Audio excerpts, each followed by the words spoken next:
ท่านซงตูซองเกิดเมื่อวันที่ 19 เมษายน พ.ศ. 2515 ที่บ้านสามมา ตำบลมุงเวียงฟา จังหวัดเชียงขวาง ประเทศลาว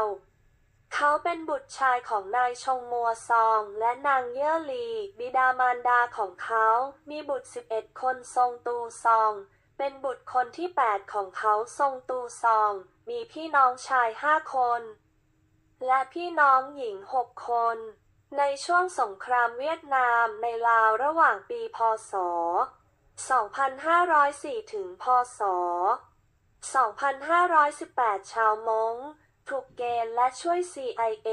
ต่อสู้กับคอมมิวนิสต์เพื่อปกป้องประชาธิปไตยในลาวและช่วยเหลือนักบินชาวอเมริกันที่ถูกยิงตกในเส้นทางโฮจิมินห์จากเวียดนามเหนือไปยังเวียดนามใต้จังหวัดเชียงขวางเมื่อวันที่ 15 พฤษภาคม พ.ศ. 2518 คอมมิวนิสต์ยึดครองลาวบิดามารดาของซงตูซองต้องย้ายครอบครัวจากที่หนึ่งไปยังอีกที่หนึ่งเพื่อเอาชีวิตรอดจากการกดขี่ข่มเหงของคอมมิวนิสต์เวียดนามระหว่างปี 1976 ถึง 1978 พ่อแม่ของซงตูซงได้หนีเข้าไปในป่าในปี 1979 พ่อแม่ของซงตูซงได้พาครอบครัวหนีไปยังประเทศไทยและไปอยู่ที่ค่ายผู้ลี้ภัยบ้านวินัยระหว่างปี 1980 ถึง 1990 ซงตูซงใช้ชีวิตวัยเด็กอยู่ในค่ายผู้ลี้ภัยเขาเรียนจบชั้นประถมศึกษาปีที่ 6 ในค่ายผู้ลี้ภัยในปี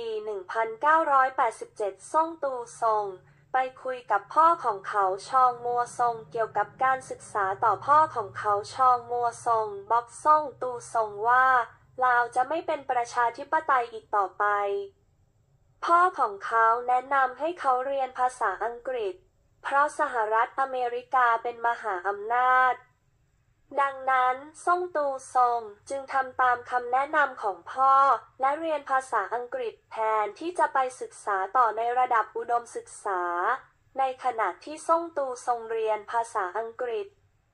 เขาก็ได้เรียนรู้เกี่ยวกับพระคัมภีร์ของพระเยซูคริสต์ด้วยเมื่อวันที่ 15 มิถุนายน พ.ศ.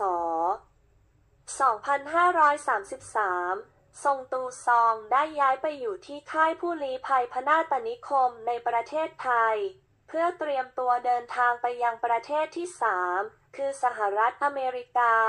เมื่อวันที่ 26 มีนาคม พ.ศ. 2534 ซงตูซองเดินทางถึงเมืองเซนต์พอลรัฐมินนิโซตาสหรัฐอเมริกา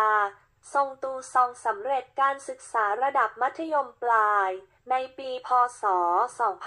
2537 อนุปริญญาวิทยาศาสตร์ประยุกต์สาขาการบังคับใช้กฎหมายในปี พ.ศ.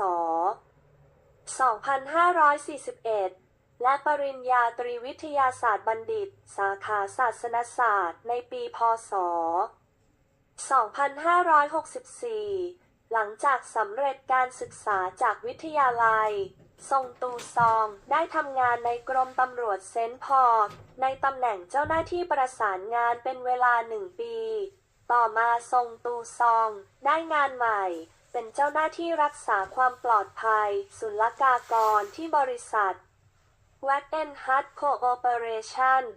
อิงเป็นเวลา 4 ปีซงตูซองชอบทำธุรกิจส่วนตัวดังนั้นซงตูซองจึงลาออกจากงานและเริ่มต้นอาชีพใหม่ในฐานะเจ้าของธุรกิจโดยทำงานเป็นล่ามในคลินิกและโรงพยาบาลปัจจุบันซงตูซองทำงานที่กรมราชทัณฑ์รัฐแคนซัสในตำแหน่งเจ้าหน้าที่ราชทัณฑ์ติดอาวุธซงตูซองเคยรับใช้ชุมชนชาวม้งในฐานะกรรมการบริหารขององค์กรครอบครัวลาวในรัฐมินนิโซตาภายใต้การนำของพลเอกวังเปาตั้งแต่ปี 2007 ถึง 2010 ในปี 2010 ซงตูซองได้ลงสมัครรับเลือกตั้งเป็นประธานองค์กรครอบครัวลาวแห่งมินนิโซตา ซงตูซอง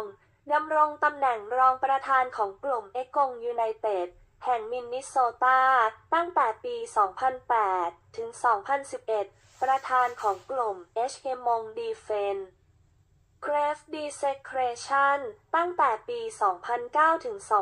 2010 และกรรมการบริหารของม่อนคิซึมวัฒนธรรมมงตั้งแต่ปี 2022 จนถึงปัจจุบัน ซงตูซองแต่งงานกับปากูลีในเดือนกุมภาพันธ์ 1992 และมีบุตร 4 คนเป็นหญิง 3 คน และชาย 1 คน ซงตูซองอาศัยอยู่ในเมืองเซนต์พอลล์รัฐมินนิโซตาเป็นเวลา 25 ปี เขาไปอาศัยอยู่ที่ซานดิเอโกรัฐแคลิฟอร์เนียเป็นเวลา 4 ปี ปัจจุบันซงโทซงอาศัยอยู่ที่แคนซัสซิตี้รัฐมิสซูรี